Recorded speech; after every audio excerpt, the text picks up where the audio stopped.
What's up, everyone, and welcome to another episode of Cheeseheadz Weekly. This is a very exciting episode for me. We have a special guest here joining us. Paul Bretl writes for Packers Wire, and ESPN Lacrosse. And really happy to have you on. Yeah, I appreciate you having me. Happy to talk Packers football. For sure. So we're going to get into my final 53-man roster predictions and kind of compare notes a little bit. But before we do that, news just broke that the Packers are acquiring quarterback Malik Willis from the Tennessee Titans and sending them a 2025 7th-round pick. I just wanted to get your quick thoughts on that. Yeah, absolutely. I mean, coming off of the preseason game with the Ravens, LaFleur was asked, his thoughts on, is the backup quarterback job, the competition that they had all summer, is it good enough? And he was non-committal. I mean, he even, hinted at they'll kind of explore everything, and here it is. I mean, they brought in Malik Willis. He's going to be the backup quarterback. I think the big question now is, when it comes to Pratt or Clifford, are they going to keep one of them on the 53 to be the third quarterback, or is one just going to be on the practice squad? And I tend to lean towards the latter, but there isn't room for both. There's not going to be 4 quarterbacks on this team, or at least I don't see a path towards that. And, they just couldn't find Pratt and Clifford, just couldn't find that consistency this summer. We've heard about Clifford, his resiliency, which we saw a lot during last preseason. Even though the interceptions were there, he'd bounce back in a big way. Tom Clements, the quarterback's coach, has referred to him as a gamer. His best moments come when the game is on. And I thought throughout this whole process that just his experience, even though it's 1 year, that's a lot in the NFL. That continuity, that comfortability, being comfortable, having made that transition from college to the NFL. I thought that was going to be enough to give him the advantage over Michael Pratt in this competition, but all those things that I just mentioned never translated to the production, the consistency that you'd want to see on the football field. And I wrote about this after the game. I mean, just comparing the preseason stats between Clifford and Pratt. I mean, Pratt was more effective. He was more efficient just by the pure numbers of it. And so all of those, advantages that I just listed that we thought were playing in Clifford's favor weren't showing itself on the field. And then as far as Pratt goes, I mean, he's a 7th-round pick coming into an offense that LaFleur is equated to for, young players or quarterbacks like drinking water out of a fire hose. Like, it is a lot, and you could see, him navigating that learning curve. And so that consistency, again, that they're looking for just wasn't there. And so you bring in Malik Willis, who still a developmental player, but in terms of upside, ceiling, potential, I mean, massive arm, ability to make plays with his legs. I mean, the Packers, upgraded in that regard in terms of what his ceiling is compared to Sean Clifford and Michael Pratt. So definitely taking a swing to see if they can help him unlock that potential he has. Yeah, and I think the Packers coaching staff is, one of the best to potentially unlock that potential for Malik Willis. So obviously this makes things interesting when you're trying to predict the 53-man roster. How many quarterbacks are they going to keep? It seems to be that Malik Willis is coming in to be the backup. And so the question is, do they keep a third quarterback? Yeah, for me, if we had all put our roster predictions together and knew that this trade was going to be a part of the equation, there isn't really much that changes for me. I think, as we mentioned, Malik Willis is going to be the backup. I think what the Packers are going to do is try to bring Michael Pratt back to be the practice squad quarterback. So I think they're still going to go into the season with 2 quarterbacks. We saw them do that last year. And I think just from a roster perspective, I think that there's more routes you can go down by only having 2 quarterbacks on the roster. Because if you go 3, now there's a trickle down effect to that too. You're having to go lighter at other position groups. So I think that they're going to end up trying to get Pratt back on the practice squad. That's my prediction as of now. And then Love and Willis are going to be 2 quarterbacks on the 53. Yeah, I'd agree with that. And I mean, this for me, it was very hard. Lots of players kind of showed out during the preseason and training camp, and so it was difficult to put this together. And if you're keeping 3 quarterbacks, it makes it that much more difficult to try to predict. So we'll get into that here. Obviously, I kind of have the benefit of incorporating this Willis news into my prediction because I have not gone live with it yet or posted it anywhere. So as far as quarterback, I do have them keeping 2, Jordan Love and Malik Willis, and I'm assuming that's what you would change if you knew that they were going to trade for Willis. Yep, correct. All right, so I guess we'll move to running back. This is a little more of a conversation, and I think you can kind of take it multiple ways because A.J. Dillon and Marshawn Lloyd are both injured at the moment, and we don't really know the timetable for their return as of now, and so it's kind of difficult to predict. Obviously, Emmanuel Wilson, to me, was a huge winner coming out of training camp. I mean, every time he touched the ball in preseason, he looked explosive, and he was finding lanes and just ran really well. I was really impressed with him, and I think he's shown improvement in some of the other areas like pass blocking and, catching the ball out of the backfield, which the Packers really like their running backs to be able to do. So I do think he makes the roster, and right now I have Josh Jacobs, A.J. Dillon, and Emmanuel Wilson making the roster with Marshawn Lloyd starting as one of the 2 designated to return injured reserve players. Your thoughts on that? Yeah, I'm in a similar spot. Again, we don't know the timelines right now for Lloyd's return or A.J. Dillon's stinger that he's dealing with. I had a similar backfield put together as you had Josh Jacobs, Emmanuel Wilson on the roster.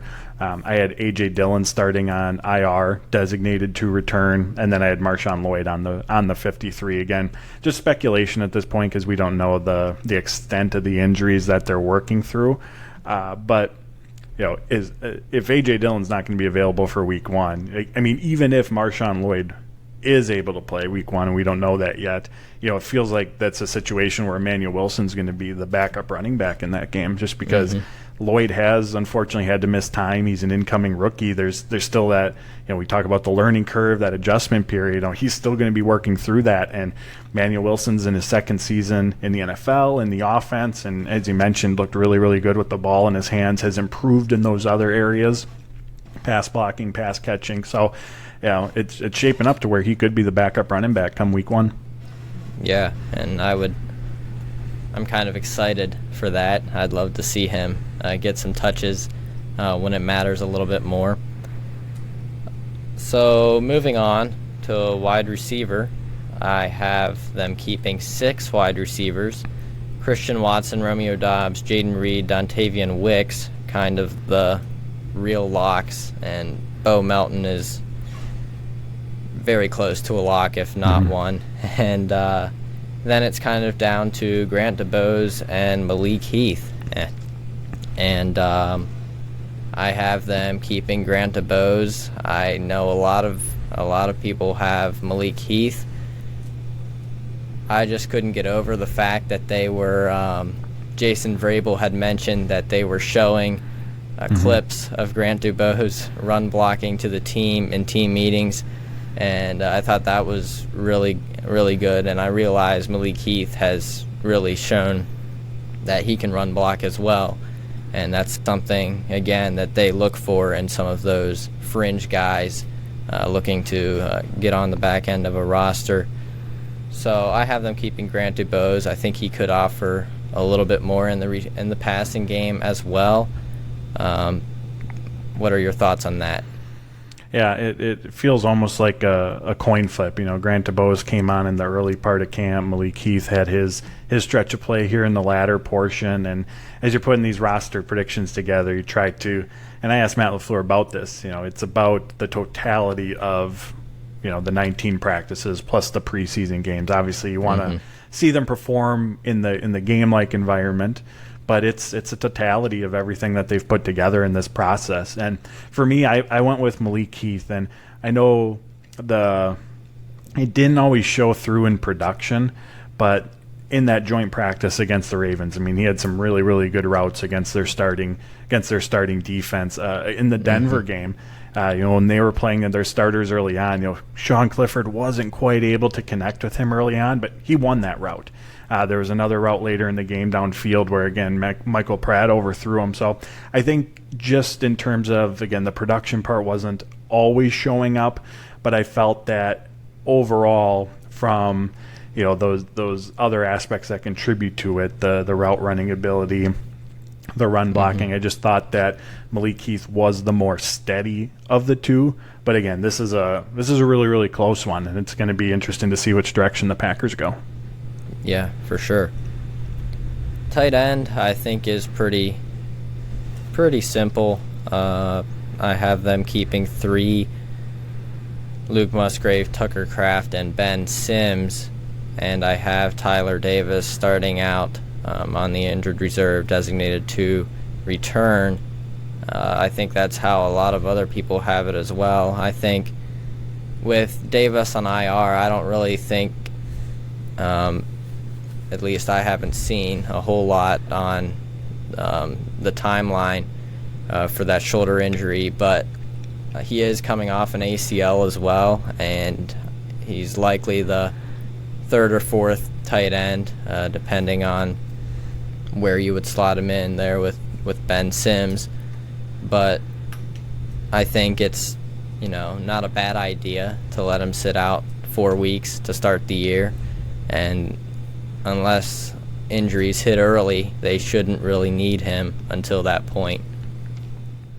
Yeah, I had the same prediction as you did with the tight ends. And again, all we know is it's a shoulder injury right now. We don't know if what kind of shoulder injury it is. We don't have any sort of timeline out there. So, you know, if he's ready to be back sooner and later, then, you know, that obviously changes things. But right now we just don't know. We're 11 days away from week 1. But either way, I think if he's healthy and good to go, I think the Packers find a way to put him on this team. And I know the lasting image that many had was that Denver game, and he did not have his best performance in that game. But from just a pure blocking standpoint, and that's a lot of what he's going to be asked to do, I thought that he put together the more sound training camp in that regard compared to Ben Sims. Now, especially towards the end of training camp, where you really started to see Ben Sims shine was in the passing game. I mean, down the seam in particular, there was a couple completions through those last several practices where, with the second-team offense, he was making plays. But from a pure blocking standpoint, I thought that's where Tyler Davis had the edge over him.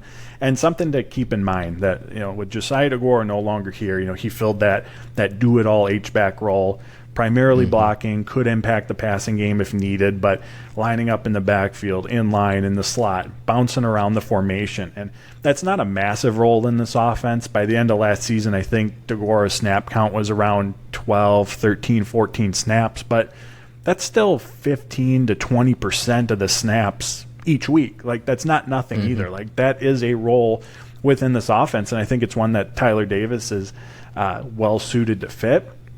And then there's the special teams component of it, too. I mean, Rich Bisaccia has spoken incredibly highly of just the value that he brings to that phase of the game, able to be out there on 4 or 5, maybe even all 6 of the special teams phases that are a part of this game. So I think Tyler Davis, whether it's, you know, the injury lingers and he has to start on IR or he's good to go and on the 53, I think that's the path for him to be on this team, because there are multiple ways for him to make an impact this season. Yeah, that makes sense. And I think that, like, they've always been high on Tyler Davis, and certainly makes an impact on special teams. So it's good to have him for that, and potentially that H-back role as well. Mm-hmm. As far as offensive line, I have them keeping 10. I've seen predictions where only 9 are on there, even one where there was only 8, which seems a little bit thin to me. In the past, at least last year, they've kept 10 on the initial roster, so I decided to go with that here, and it makes it fairly easy if you're going to keep 10. And I have Rasheed Walker, Elton Jenkins, Josh Myers, Sean Ryan, Zach Tom, Jordan Morgan, Andre Dillard, Jacob Monk, Travis Glover, and Kadeem Telfort. I think from everything I've been hearing, and obviously I get a lot of my information from you guys, what you guys see at camp and what you're posting on X, and so those seem to be the guys that have kind of separated themselves from the rest. Is that right? Yeah, I had the same 10 as you did. I had them going a little bit heavy at that position, but like you mentioned, it's something we've seen the Packers do in the past. And that tackle position, the backup tackle position, Andre Dillard, even before the preseason games, you could tell from being on the sidelines at practice, from the rotations, that he was starting to separate himself. As Zach Tom got eased back into the team portion of practice, he didn't, he wasn't taking 100% of the team snaps when he first returned from that pec injury. So, if he was on the field for 3, came off for the 4th, a lot of times it was Andre Dillard stepping in at right tackle for him. So that was kind of our first, glimpse into what that potential pecking order was for that backup tackle role. So I would have him at the top of that. And then Kadeem Telfort, he was in the mix early on. He's been playing as of late with the second team offense at the end of training camp, both left and right side of the offensive line, at left tackle, at right tackle. And then over the last week, just before that last preseason game, we saw Travis Glover seemingly jump Caleb Jones in terms of being that third guy at the tackle position. And from that point forward, Caleb Jones spent a lot of his time with the third team offense. Glover was, as we saw in the preseason games, he was with the second unit. He was playing right tackle only. But we've seen in the past that the Packers are very willing to roster additional guys along the offensive line, especially at the tackle position, if they're young, if they see upside potential that they want to try to develop. I mean, just last 2 years, Caleb Jones and Luke Tenuta filled those roles. They were on the 53-man roster, and I think oftentimes, Tenuta was injured last year, but for Caleb Jones specifically, I think a lot of the times he was inactive on game days. But again, plays a premier position. It's a young player upside that they want to tap into. So I think that they're going to take that same approach, because they just used a 6th-round pick to draft Travis Glover. Kadeem Telfort's an undrafted rookie, but he's only in his second season. So they both check those boxes in terms of what we've seen the Packers look for and want to try to develop at that position. And last thing I'll say, we've all been watching who's going to emerge as the swing tackle off the bench. For a number of years, the Packers had Yosh Nijman that they could rely on in that role. My guess right now is it's going to be specific. I think if they need a left tackle, I think that's Andre Dillard.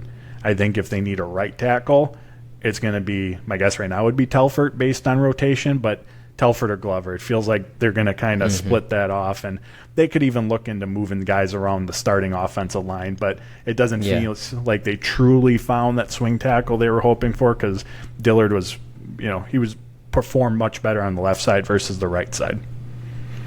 Yeah, that's kind of what I had gathered as well. So it could be interesting if injuries start to hit, because it doesn't feel like they have quite as much depth, specifically at the tackle position, as they've had in the past.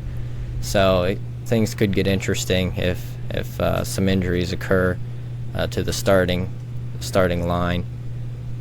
As far as the defense, we'll transition to the defensive side of the ball and start with the interior defensive line. I think this is pretty easy as well. I have them keeping 5: Kenny Clark, TJ Slayton, Devontae Wyatt, Carl Brooks, and Colby Wooden. I'm guessing that's what you had as well. Yeah, 100%. I mean, putting this roster prediction together top to bottom, it was challenging because it felt like there was about 54, 55 guys that you're trying to find a way onto this team. But at the defensive tackle position, that was the one. That was the easy one. We know the 5 that are going to be on this team and a part of that rotation. Yep. And then as far as defensive end, Rashawn Gary, Preston Smith, Kingsley Enagbari, and Lucas Van Ness. I have only 4. Obviously, Aaron Mosby really had a big game versus the Ravens, and Brenton Cox has been flashing as well. But I decided to kind of leave both of those guys off, and part of it was because of the lack of special teams value. Mosby may be more of a special teams guy. Maybe you can tell me the way that looked in camp, whether he was taking a lot of special team snaps or not. But from what I've heard, Brenton Cox has not been extremely involved in special teams. Not really his thing, I guess. And so really he's kind of a one-trick pony. You know, he's a pass rusher, and outside of that, he's not doesn't have a whole lot of value and likely wouldn't be getting onto the field much, as opposed to someone like a Christian Welch, who I have making the roster, who, you know, can give you some value on special teams. What are your thoughts? Yeah, so this was one of those difficult decisions where I had the roster prediction done, and I sat on it for a full day because I wanted to find a way to get either Christian Welch or Zane Anderson onto the roster. I knew I wasn't going to get both, but I was trying to find a way to get one. That special teams value that you mentioned, and leaving Brenton Cox off was, I think, what I was coming to, the most likely path for me to accomplish that. However, I ended up not going that route. Reason why, and I think you're spot on to where in trying to find what the path is for Brenton Cox to see playing time this season, it's tough. You know, he's at a deep position group where, you know, typically it's a 4-man rotation on the defensive side of the ball. Special teams is an area that he's focused on. He's wanting to or needing to find a way to contribute in that capacity. I think if we recall the 49ers playoff game last year, you know, when Enagbari was out, Brenton Cox was on the 53-man roster, but they made him inactive and brought up Keyshawn Banks from the practice squad. They elevated him for that game to take Enagbari's special team snaps. So again, that's an area where if he's going to see the field, he has to improve on. He has to find a way to contribute. So those are all reasons, as you mentioned, why, you know, the Packers could decide to move on for him for someone like Christian Welch, who you know how he's going to impact your team this season. You're playing 4 or 5 special teams units, Zane Anderson the same. However, the reason that I ended up keeping Brenton Cox is I was trying to, you know, put on my GM hat and make sure I'm taking a long-term perspective at this roster building. And Brenton Cox, I think, in the long term, absolutely has a path to contributing to this team. And we look at that edge rusher group, defensive end group. Preston Smith, you know, this might be his final year. Maybe he has 2 years left in Green Bay. Obviously, just, you know, pontificating here, but he's getting closer. He's closer to the end of his time in Green Bay versus it beginning. And Brenton Cox would be someone who would slot right into that rotation at that point.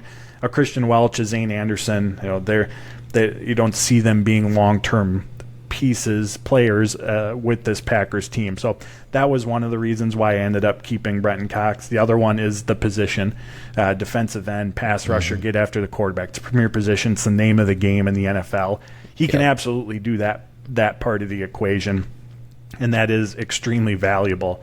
The last thing, and I'll say this, I think a lot of times we overstate the likelihood that the players that we're watching are going to get released and claimed by somebody else. Like, the odds of that happening are always so much lower than I think what we, on the outside looking in, expect. But taking that into the equation, I think Cox is much more likely to get picked up by another team than Christian Welch. Christian Welch was released last year by the Ravens. Nobody claimed him. Packers signed him to the practice squad. He's eventually signed to the 53-man a few weeks into the season. So that was just my thought process behind it all. Like I said at the start of all of that, I very much see why you went the path that you did. But for those reasons, that's why I ended up keeping Cox on the roster. Yeah, I think it's interesting just how many angles you can look at it, how many angles you can take. Like, I've seen so many different reasons for why you should keep different players, and it's kind of fascinating. Right? Yeah, exactly. It's crazy. Like, there's just so many angles. You can take the now approach, the future approach, look at special teams, or look at actual value. Other than special teams, like on the defense or on the offense.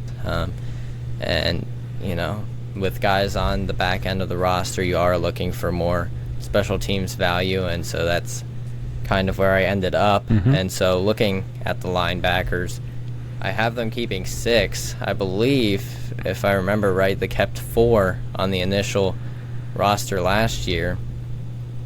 But they are, I guess, transitioning to a 4-3 defense, and so more linebackers could be better in that scenario.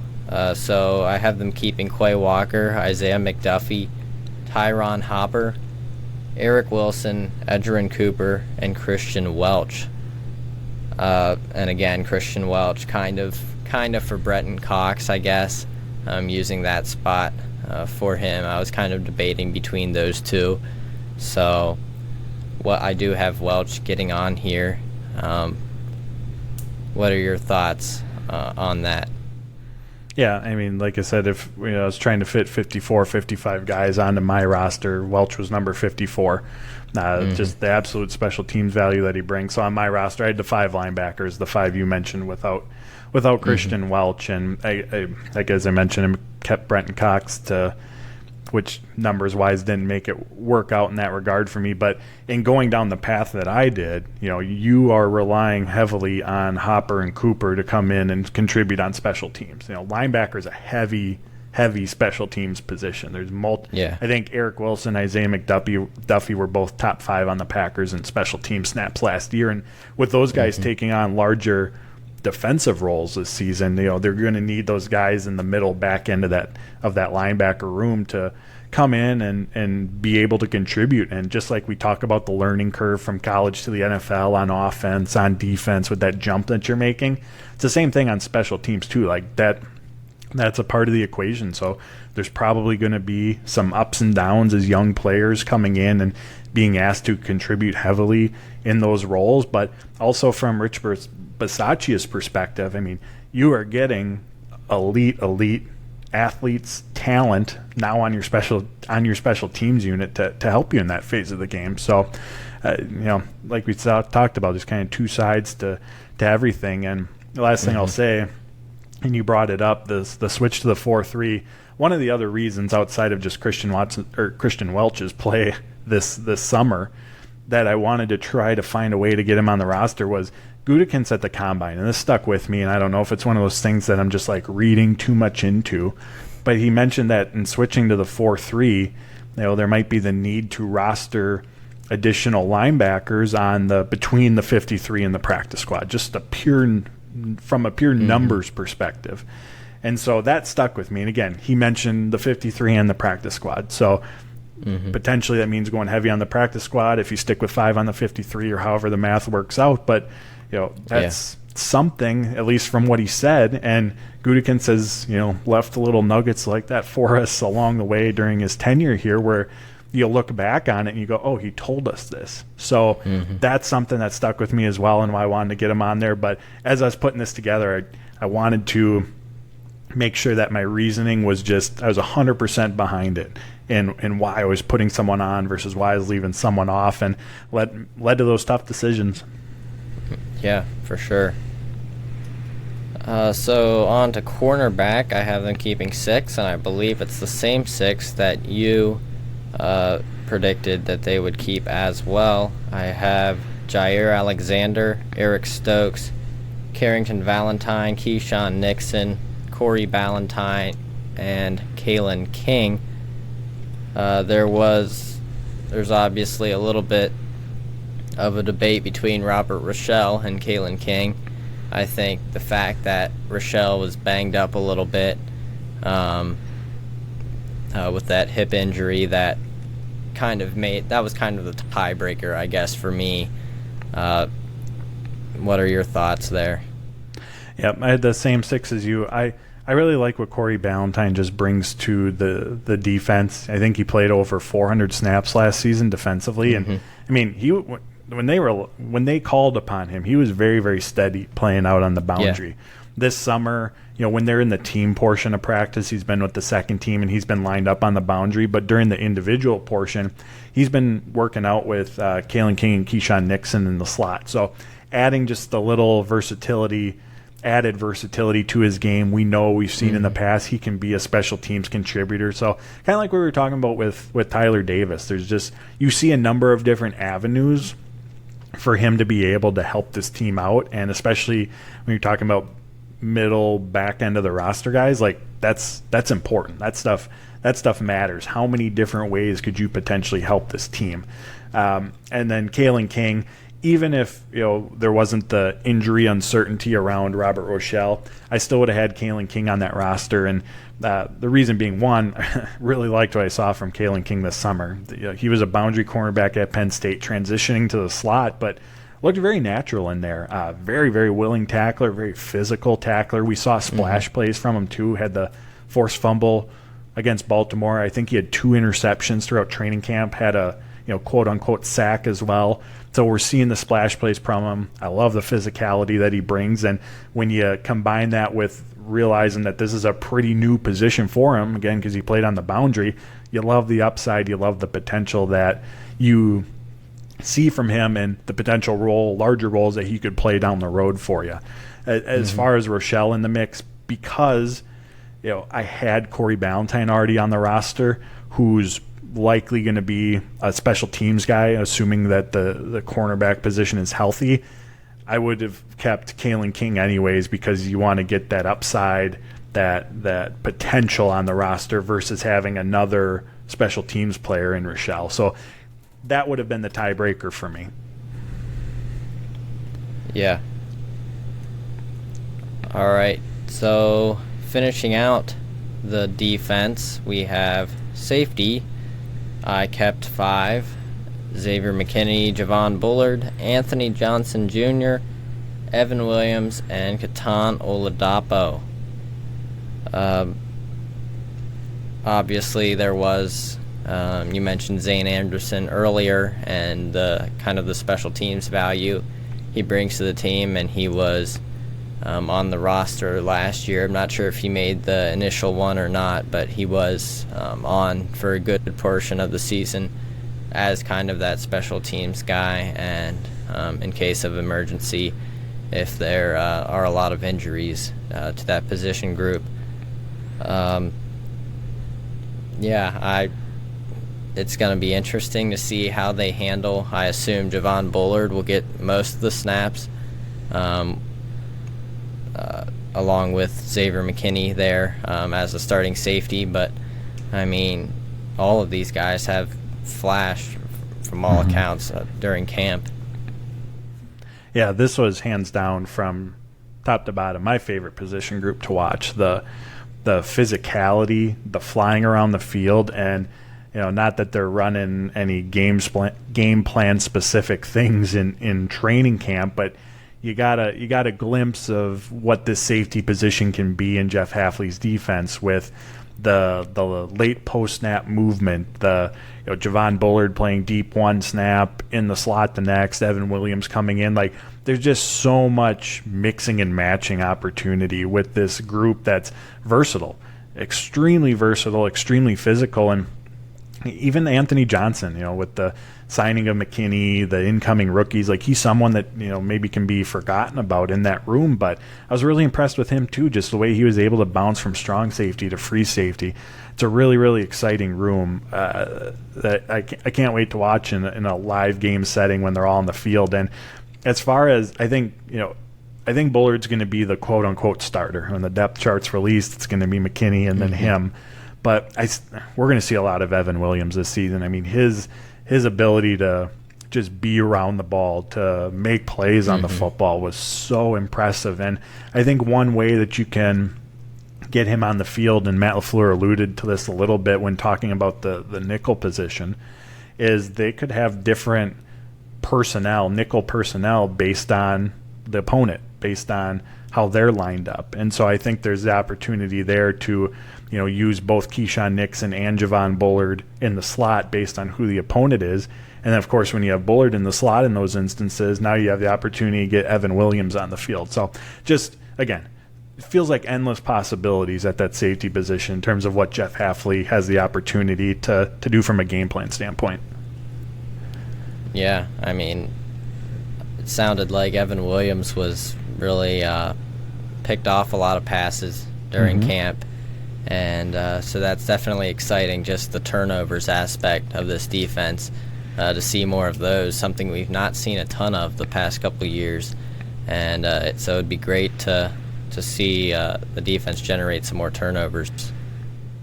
Yeah, absolutely. I mean, that's one of the biggest things they have to improve upon. I think they had 7 interceptions last season, which was the second fewest in football. I mean, they gotta find a way to make more plays on the ball, and I think this Hafley defense is going to help them be in position. Ultimately at the end of the day, like, players on the field, players got to make the plays, but the coaches have to make sure they're drawing up game plans to put them in positions to make plays on the ball. So I'm excited to see all that. Yeah, for sure. All right, and on to special teams here real quick. I think this is pretty cut and dried. Kicker Anders Carlson. I guess that's possibly the only one that's maybe a little bit like you're not totally sure on it. They could bring in another kicker, but of the kickers they have on the roster right now, it seems like Carlson is clearly out ahead of the rest of them. He ended up out kicking Greg Joseph, and he's younger and hopefully has more upside at this point in his career as well. So I think he makes the roster unless they sign someone else. And I think to start, they'll probably roll with him. And, of course, the punter is Daniel Whalen. I really like what I've heard and seen from him. And long snapper Matt Orzik. Yep, I had the same 3, and to your point on Carlson, that for me, this entire process and Carlson versus Joseph, I felt like if Joseph was going to be the week 1 kicker, like he would have had to go out and really dominate that matchup, because anything that was remotely close, even with his percentage at the end of training camp was a little bit higher than Carlson's. I think you go with Carlson in that instance because Joseph is in his 5th, I think going into his 5th NFL season. He's a career 82% field goal kicker. He made, I think, 79% of them here in training camp. Like, that's who he is. And if he's your kicker this season, you're probably going into next April or next March during free agency thinking, hey, we got to address the kicker position or at least bring in some competition for Greg Joseph. Whereas with Carlson in year 2, you hope that you can unlock that potential, that upside you mentioned that they saw in him when they drafted him as a young player, as a second-year player, where hopefully he can be your guy for the long haul. Now he has to prove that, and it felt like after how this last on week folded, with Carlson making his kicks, Greg Joseph missed the one in Denver. He had a really rough practice on Tuesday. I think he even missed one during the joint practice. It felt like, all right, this is it, Carlson's job. And then on the last field goal attempt, 32-yarder in the preseason game, missed it. And again, doesn't change my roster prediction. I had Carlson on before then. I have Carlson on now, but there's just that little extra doubt that slips into your mind with that miss. And we talked about with the quarterback position, Matt LaFleur was, non-committal about the backup role, saying they would kind of see what their options are. He's had similar sentiments about the kicker position as well. So I have to think the Packers are seeing what's out there, seeing what's going to happen during roster cutdowns, and it before I thought Carlson was pretty much going to be the week 1 starter. That's still my guess right now, but I feel less likely that could be the case than what I did previously. Yeah, exactly.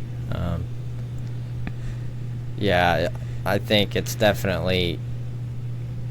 certainly something to monitor, and I mean, I certainly don't really feel confident with Carlson out there, but at this point I'm not sure I would with any other kickers that are available at the moment. So I guess you just kind of roll with them to start the year and hope things work out eventually. Yeah, that's the give and take with this, right? Because like you mentioned, there's the unknown that Anders Carlson brings to the equation, and is he gonna make the kick? Is he not? That's kind of the same thing for whoever you bring in. Like, if someone's released in the next 24 hours, like, they were released for a reason, and you no longer have that runway of training camp where you can have them going up against each other and comparing how they perform. Like, if the Packers bring in a new kicker, like, that is their kicker for the regular season, and there isn't the opportunity to see how things unfold in practice or in a preseason game. Like, it's the regular season, it matters. So it's just a tough situation to be in. Yeah. All right, well, I guess we'll wrap things up. I really appreciate you coming on. Had a great time talking Packers with you, and just great to get some of that insight from inside the training camp practices. I live in Pennsylvania, so it's not like I'm gonna be attending any practices. My dad grew up in Wisconsin, so that's kind of where I got my Packers fandom. But I certainly will be following along from home throughout the season, and really excited for week 1 to get into some real football. Should be a lot of fun. But yeah, thanks for coming on. Really appreciate it, and tell everyone, our small village of listeners, where they can find you. Hey, I appreciate you having me. It was fun talking Packers. Follow me on Twitter at Paul_Bretl. Find all my work over at ESPNlacrosse.com. All right. Well, like I said, it was great having you on, and I guess maybe we'll talk later sometime. All right. That is all for this week's episode. Now you have my prediction, and we'll see what happens. I honestly thought it was going to be late enough that they could start making roster cuts, but the cool thing about the Packers is they normally kind of wait till the day of to start really. Yeah, they'll probably start trickling in mid-morning, and then about half of them will be done by the deadline. We'll figure out the rest after. Yeah, there you go. So should be a fun day tomorrow, seeing how everything shakes out there. But thanks for listening, everybody. Appreciate the support as always, and talk to you again next week. Go Pack, go.